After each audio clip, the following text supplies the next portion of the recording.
তো আল্লাহ সুবহানাহু ওয়া তাআলা পবিত্র কোরআনুল কারীমের সূরা হাশরের ৭ নম্বর আয়াতে আমাদেরকে বলছেন, মা আতাকুমুর রাসূলু ফাখুযুহু ওয়া মা নাহাকুম আনহু ফান্তাহু।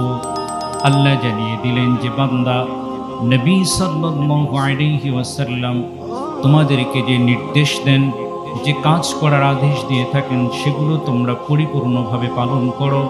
আর তিনি তোমাদেরকে যা নিষেধ করেন তা থেকে তোমরা প্রকাশ্যভাবেই সেগুলো বর্জন করো এবং বিরত থাকো। ওয়াত্তাকুল্লাহ, তোমরা আল্লাহ সুবহানাহু ওয়া তাআলাকে ভয় করো, কেননা এর ভিতরেই রয়েছে তোমাদের জন্য কল্যাণ।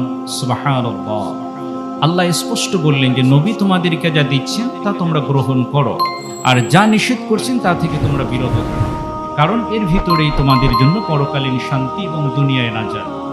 সূরা আল ইমরানের ১৩২ নম্বর আয়াতের ভিতরে আল্লাহ একই ধরনের কথা বলছেন, আতিউল্লাহ ওয়া আতিউর রাসূল লাআল্লাকুম তুরহামুন।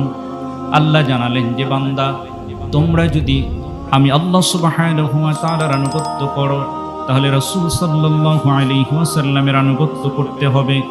যদি তোমরা নবীর আনুগত্য করো, লাআল্লাকুম তুরহামুন, আমি আল্লাহ তোমাদের উপরে পরিপূর্ণ রহমত বর্ষণ করব। সুবহানাল্লাহ।